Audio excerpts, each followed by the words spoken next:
आपने भी सोचा होगा कि ये सीरीज पाकिस्तान के हाथ से निकल चुकी है ना? Now there he goes again. Now this is going to go one bounce, I think. लेकिन आज के मैच में तमाम नौजवान खिलाड़ियों ने हम सबको एक बार फिर से गलत साबित कर दिया।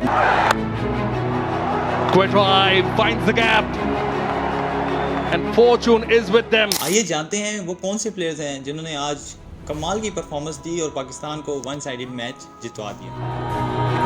Oh, he's got hold of that. Has he got hold of that? That's targeted car corner and that's got him 6 runs. सबसे पहले अगर बात करें साहिबजादा फरहान की, जिनको पहले 2 मैचेस में चांस नहीं मिला था और लास्ट मैच में जैसे ही उन्हें फ़खर जमान की जगह टीम में चेंज करके लाया गया तो उन्होंने शानदार परफॉर्मेंस दी और अपनी दूसरी 50 बनाई बांग्लादेश के खिलाफ। और ऐसी पिचेस जहां पर कमेंटेटर्स रमीज़ राजा ये बात करते कि 130 या 140 का जो स्कोर है वो एक अच्छा टारगेट होगा चेस करने के लिए, वहाँ पर उन्होंने एक ऐसा स्टार्ट दिया टीम को कि टीम 160 170 से ऊपर का टारगेट जो है वो अचीव करने में कामयाब हुई। इसमें सबसे बड़ा जो किरदार है वो साहिबजादा फरहान के, जितनी तारीफ़ की जाए उनकी कम है। जिस तरह की वो परफॉर्मेंस डोमेस्टिक सर्किट में देते हुए आ रहे थे टीम के लिए, डोमेस्टिक में तो वो परफॉर्मेंस दे रहे थे लेकिन मसाइल तब आ रहे थे जब उनको इंटरनेशनल में लाया जाता था, उनको उनके नंबर पे बैटिंग नहीं कराई जाती थी, तेज़ पिचेस के ऊपर वो फंस रहे थे। लेकिन अब अगर उनके शोल्डर देखें तो अच्छे मसल्स अप हुए हुए हैं, फिजिक बहुत अच्छी है, हार्ड हिटिंग कर रहे हैं। और जो सबसे अच्छी बात साहिबजादा फरहान की है कि तेज़ खेलते हैं। स्ट्राइक रेट का जो मसाइल थे हमारे ओपनर बाबर रिजवान का, उसको देखा जाए तो उस हिसाब से बहुत कमाल खेलते हैं। आज साइम अयूब भी थोड़े बुझे नज़र आए, उनकी परफॉर्मेंस नहीं है, लेकिन जिस तरह का स्टार्ट मिला था मैं चाहता था कि साइम अच्छी इनिंग खेले, क्योंकि जो सारा प्रेशर था वो साहिबजादा फरहान अपनी तरफ ले चुके थे। साइम अयूब के पास पूरा चांस था कि वो आराम से अपनी इनिंग को बिल्ड करते और वो चीज़ उन्होंने की, लेकिन आखिरकार वो गंदा स्लॉट स्वीप जो मुंह का बॉल था, लेकिन जब आपकी लक ना चल रही हो, जब आपकी चीज़ें फेवर में ना जा रही हो तो ऐसा मुंह का बॉल भी जो छक्के वाला होता है वो कैच दे बैठे। उससे पिछली बॉल पे उन्होंने बहुत अच्छा एक बैकफुट पे जाके मिड विकेट पे छक्का मारा था और उससे कॉन्फिडेंस ज़रूर आया होगा, लेकिन खुश नहीं थे क्योंकि रन उस तरीके से नहीं आ रहे थे। अगला बॉल मुंह पे गिरा हुआ मिला और उस पर फिर कोशिश की लेकिन कैच दे बैठे। उसके बाद मोहम्मद हारिस की मुझे समझ नहीं आई किस तरीके की उन्होंने इनिंग खेली, क्या माइंड सेट था। जब तक पहले 2 बैट्समैन खेल रहे थे, अच्छा वाला स्कोर चल रहा था और मोहम्मद हारिस ने आगे वो 10 11 12 बॉलें ज़ाया की, जिसकी वजह से सारा प्रेशर दोबारा साहिबजादा फरहान पे आया और उन्होंने फिर एक अननेसेसरी शॉट कोशिश की कि मैं प्रेशर जो है वापस उतारूं और उसके चक्कर में वो अपनी विकेट दे गया। ओवरऑल अगर देखा जाए तो बीच में जो फिर हसन नवाज़ की इनिंग थी, कमाल की इनिंग, 17-18 बॉलों पे 30-35, इसी तरह का हमें मिडल ऑर्डर में छोटे छोटे जो हैं वो पैचेस में रन्स चाहिए ताकि हमारी टीम अच्छा टोटल अचीव करने में कामयाब हो। अगर एक आधा बॉलर या बैट्समैन परफॉर्म नहीं करता तो बाकी जितने भी इर्द गिर्द के प्लेयर्स हैं उनको चाहिए कि अच्छा परफॉर्म करके जो उसकी खामियां उसको छुपा ले। अब जैसे आज हम सब की बैटिंग रही है, आज के जितने भी 6-7 प्लेयर्स ने बैटिंग की है टॉप ऑर्डर से, उसमें हारिस को देखें तो हारिस की बिल्कुल बेकार परफॉर्मेंस थी। 14-15 बॉलों पे उनके 4 स्कोर हैं, 3 मरतबा तो वो आउट होते होते बचे हैं, लेकिन उसके बावजूद जो बाकी प्लेयर्स उन्होंने जिस तरीके की परफॉर्मेंस दी है उससे मोहम्मद हारिस की जो परफॉर्मेंस है वो बिल्कुल साइड लाइन हो गई है, उनके ऊपर इतनी बात नहीं की जा रही। उसके बाद बॉलिंग में देखें तो कमाल का बॉलिंग का स्पेल, फ़हीम अशरफ, दोनों यंगस्टर जो बॉलर्स हैं उन्होंने कमाल की बॉलिंग की। फिर सलमान अली आगे आए और हमें वो इंटेंट नज़र आई, वो जो मॉडर्न डे क्रिकेट की बात हम करते थे उस तरीके की हमें क्रिकेट खेलते हुए और परफॉर्मेंस देते हुए प्लेयर्स नज़र आए। मैं दिली तौर पर यह चाहता था कि हम बेशक सीरीज़ हार गए, नो मैटर, कोई बात नहीं, ये लड़के खेलेंगे तब ही ये सीखेंगे। अगर हम इन्हें चांसेस ही नहीं देंगे तो कभी भी कोई प्लेयर बगैर चांसेस के कभी भी बड़ा प्लेयर नहीं बनता।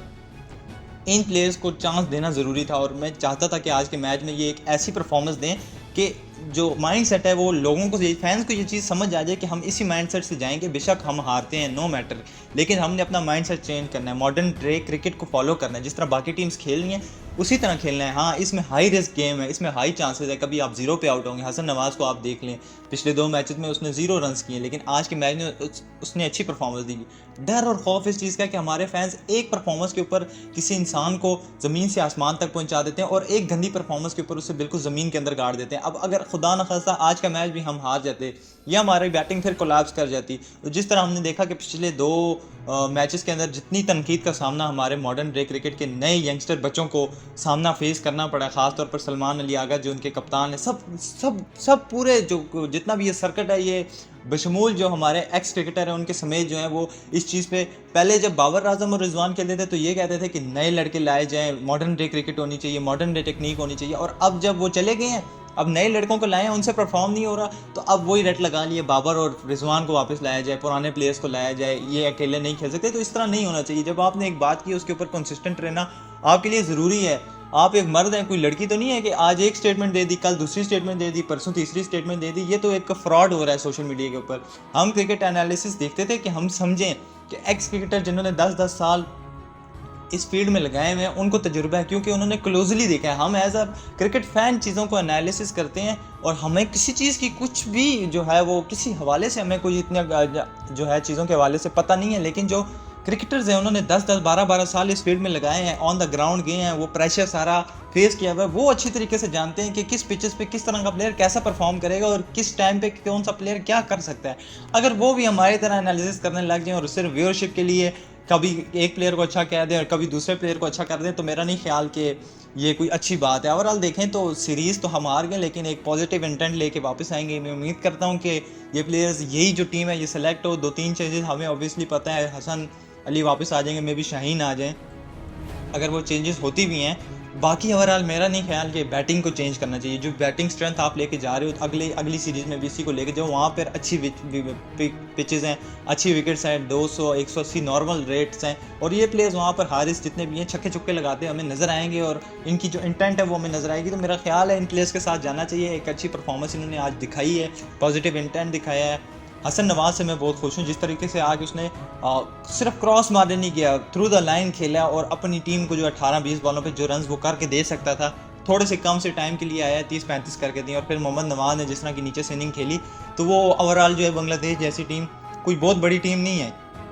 हालांकि वो अपना होम ग्राउंड में मैचेस खेल रहे थे, लेकिन फिर भी जब 170-180 ऑन द बोर्ड हो तो उनके लिए मुश्किलात होती हैं। और वही चीज़ हुई, उन्होंने शुरू में कोलैप्स किया और हम लोगों ने तकरीबन 3-4 ओवरों में उनके 5-6 आउट कर दिए थे और उसके बाद तो मैच वन साइडेड हो ही चुका था। तो खुशी की बात है, पॉजिटिव इंटेंट है, पॉजिटिव चेंजेस हैं कि पाकिस्तान टीम बेहतर से बेहतर होती जा रही है और इसका जो फ़ायदा है वो हमें इंशाल्लाह 2025 के वर्ल्ड कप में नज़र आएगा कि पाकिस्तान के जो नए प्लेयर्स हैं वो किस तरीके से परफॉर्म करते हैं और हम कैसे बाकी टीम्स के साथ कम्पीट करते हैं। इस हवाले से आपकी क्या राय है? आपको आज का मैच कैसा लगा? मेरा एनालिसिस कैसा लगा? कमेंट बॉक्स में ज़रूर शेयर कीजिएगा। अल्लाह हाफिज़।